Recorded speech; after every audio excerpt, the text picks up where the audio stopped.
यार computer project की file जमा ही नहीं हो पाई। क्यों? इसकी जिम्मेदारी कनिका के पास थी और हम एक ही हॉस्टल में भी रहते हैं। सिर्फ आधे घंटे लेट हुई तो उसने फाइल लेने से मना कर दिया। नहीं, वो कभी एडजस्ट नहीं करेगी। जिंदगी की सबसे खराब बात यही है, अपने छोटे से अधिकार में रहकर दूसरों को ज्यादा से ज्यादा परेशान करना। कोई और होती तो शायद मान जाती, लेकिन वो नहीं मानेगी। अरे तुम लोग ही बताओ ना, मुझे तो लगता है कनिका गलत नहीं है। दूसरों को परेशान करना मतलब ही भविष्य में मिलने वाली मदद को खोना। सुना तुमने कनिका? मैं तुम्ही से कह रही हूँ। अगर तुम दूसरों को परेशान करोगी, याद रखना तुम हमारी सीनियर हो। कोई और बाकी है क्या? जल्दी करो।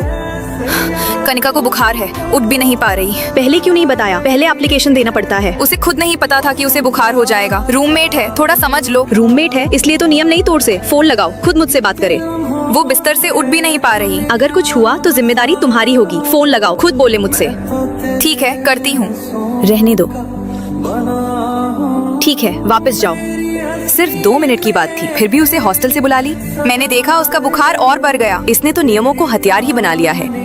शाम की स्टडी टाइम में बात करना मना है। मॉनिटर कभी समझौता नहीं करेगी। फर्स्ट ईयर में तो ये सब झेलना ही पड़ता है। सही कहा। शौर्य, मैंने जो बुक बोली थी क्या वो लेकर आए हो? लड़कों के बीच मिलकर मेरे नियमों को नजरअंदाज कर रही हो। काशिका, मैंने तुम्हारे मार्क्स काट दिए। अंशिका, तुमने मेरे मार्क्स क्यों काटे? वही स्टडी टाइम में बात करने वाली बात पर। मैंने पहले ही बात करने को मना किया था। लेकिन लड़के भी तो बात कर रहे थे, उनके क्यों नहीं काटे? ये एक सीख है ताकि आगे कोई हिम्मत न करे बात करने की। लेकिन मैं तो हमेशा पढ़ने वाली हूँ, तुम तो बस अपना रौब दिखा रही हो। इतना शौक है दूसरों को परेशान करने का तो याद रखना, कभी जरूरत पड़े हमारे पास ना आना। माही ने छुट्टी मांगी थी, तुमने क्या कहा था? जब मेरे मार्क्स कटे थे तब तुमने क्या कहा था?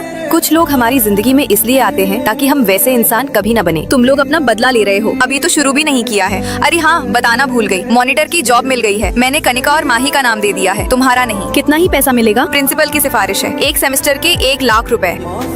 मुझे भी जोड़ लो ना। नहीं, सिर्फ 3 लोग ही आ सकते हैं। जाकर खुद प्रिंसिपल से बात करो। ऐसे बोल रही हो जैसे प्रिंसिपल तुम्हारे रिश्तेदार हैं। शायद तुम्हारे हैं। काश पहले इतना सख्त न बनी होती। जो गड्ढे तुम दूसरों के लिए खोदते हो वही आखिर में तुम्हारे सामने आते हैं।